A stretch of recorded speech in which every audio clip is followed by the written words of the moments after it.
સુરતના શ્રી સ્વામિનારાયણ મિશન મંદિરમાં બિરાજતા શ્રી ઘનશ્યામ મહારાજના પંચાબ્દી મહોત્સવને રજત જયંતિ મહોત્સવની ઉજવણી આગામી 7 દિવસ થવાની છે, જેની પત્રકાર પરિષદમાં માહિતી આપવામાં આવી હતી. સુરતમાં વર્ષો જૂના શ્રી સ્વામિનારાયણ મંદિર કલાકુંજમાં બિરાજતા મંગલ મૂર્તિ શ્રી ઘનશ્યામ મહારાજના 25 વર્ષ પૂર્ણ થતા હોવાથી રજત જયંતિ મહોત્સવ એવં પંચાબ્દી મહોત્સવની ઉજવણી થવાની છે. આગામી તારીખ 10/5/2024થી તારીખ 17/5/2024 સુધી ઉજવણી કરવામાં આવશે. શ્રી સ્વામિનારાયણ મિશનમાં બિરાજતા ભક્તિનંદન શ્રી ઘનશ્યામ મહારાજના 5 વર્ષ પૂર્ણ થતા હોવાથી વડતાલ પીઠાધિપતિ 1008 આચાર્ય શ્રી રાકેશ પ્રસાદ મહારાજના આશીર્વાદથી ગુરુવર્ય પરમ પૂજ્ય શ્રી નીલકંઠ ચરણ દાસજી સ્વામીની પ્રેરણાથી આ મહોત્સવની ઉજવણી થવાની છે. આ મહોત્સવમાં ગ્રંથરાજ ભક્ત ચિંતામણી તથા શ્રીમદ ભાગવત પારાયણનું આયોજન કરવામાં આવ્યું છે, જેના વક્તા શ્રી નીલકંઠ ચરણ દાસજી સ્વામી તથા પરમ પૂજ્ય શ્રી હરિપ્રકાશ દાસજી સ્વામી વ્યાસપીઠે બિરાજિત થઈ કથાનું રસપાન કરાવશે. 7 દિવસ દરમિયાન અલગ અલગ કાર્યક્રમોમાં રજત જયંતિ મહોત્સવની ઉજવણી કરવામાં આવશે. શ્રી સ્વામિનારાયણ મિશન લસકાણા વાલક પાટિયા ખાતે કથાનું આયોજન કરવામાં આવ્યું છે.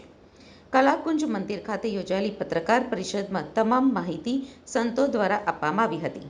આ ઉપરાંત રજત જયંતિ મહોત્સવને લઈ તારીખ 12/5/2024 રોજ મેગા સર્વરોગ નિદાન કેમ્પ તથા બ્લડ ડોનેશન કેમ્પનું પણ આયોજન કરવામાં આવ્યું છે, જેમાં Shri Swaminarayan hospital and medical research foundation સંચાલિત હોસ્પિટલના ડોક્ટરો દ્વારા સેવા આપવામાં આવશે. બધા દર્શક મિત્રોને મારા ભાવથી જય સ્વામિનારાયણ. શ્રી સ્વામિનારાયણ મંદિર કલાકુંજ, મારું નામ છે શ્રી નીલકંઠ ચરણદાસજી સ્વામી, કલાકુંજ મંદિર, સુરત વરાછા રોડ.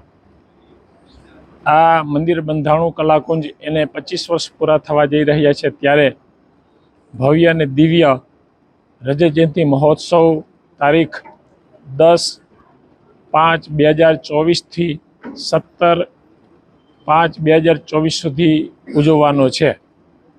આ મહોત્સવમાં શ્રીમદ ભાગવતની કથા તેમજ શ્રી ભક્ત ચિંતામણીની કથા, વક્તાઓમાં ભક્ત ચિંતામણીની કથાનો વક્તા હું છું અને શ્રીમદ ભાગવત કથા એના વક્તા છે હરિપ્રકાશ શાસ્ત્રી સ્વામી સારંગપુરવાળા. તેમજ આ ઉત્સવ 7 દિવસ સુધી ચાલવાનો છે. આ ઉત્સવમાં 25 કુંડી યજ્ઞ છે, બટુકોને યજ્ઞોપવિત સંસ્કાર રાખવામાં આવ્યો છે, મહિલા મંચ છે, યુવાનોને સાંસ્કૃતિક કાર્યક્રમ છે, બાળકોનો સાંસ્કૃતિક કાર્યક્રમ છે, બાળ નગરી છે, ઘણા બધા સંતો પધારવાના છે.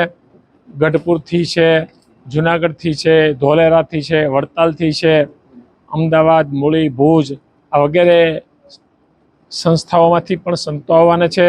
મારા સંપ્રદાયના આચાર્ય મહારાજ આચાર્ય શ્રી રાકેશ પ્રસાદજી મહારાજ એ પણ પધારવાના છે.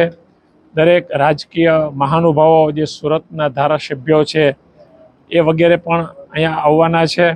ટૂંકમાં કહીએ તો આ ઉત્સવ ખૂબ ભવ્ય અને દિવ્ય રીતે ઉજવવાનો છે.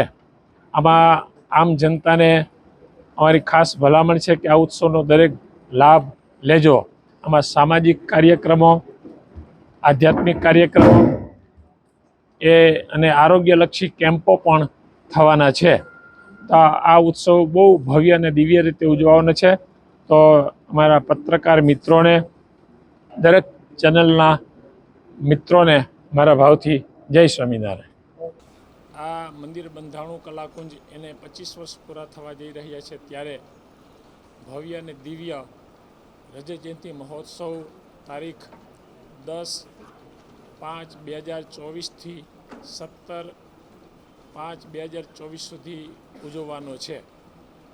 આ મહોત્સવમાં શ્રીમદ ભાગવતની કથા તેમજ શ્રી ભક્ત ચિંતામણીની કથા, વક્તાઓમાં ભક્ત ચિંતામણીની કથાનો વક્તા હું છું અને શ્રીમદ ભાગવત કથા એના વક્તા છે હરિપ્રકાશ શાસ્ત્રી સ્વામી સારંગપુરવાળા. તેમજ આ ઉત્સવ 7 દિવસ સુધી ચાલવાનો છે. આ ઉત્સવમાં 25 કુંડી યજ્ઞ છે, બટુકોને યજ્ઞોપવિત સંસ્કાર રાખવામાં આવ્યો છે, મહિલા મંચ છે, યુવાનોને સાંસ્કૃતિક કાર્યક્રમ છે, બાળકોનો સાંસ્કૃતિક કાર્યક્રમ છે, બાળ નગરી છે, ઘણા બધા સંતો પધારવાના છે.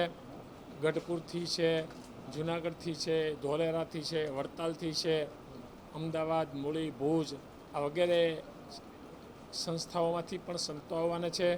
મારા સંપ્રદાયના આચાર્ય મહારાજ આચાર્ય શ્રી રાકેશ પ્રસાદજી મહારાજ એ પણ પધારવાના છે.